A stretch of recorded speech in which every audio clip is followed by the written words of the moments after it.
3 NPO के तहत इन्होंने मेरे गिरफ्तारी के ऑर्डर इशू कर दिए और फिर मुझे इन्होंने गिरफ्तार करके नज़रबंद कर दिया। मैंने कबूल कर लिया और मैंने अपने सेल में वापस चला गया।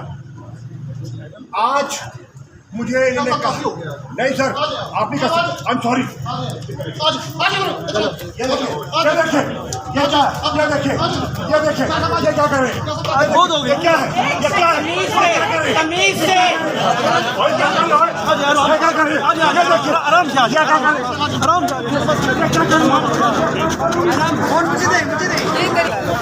मैंने कौम की तर्जुमानी की है।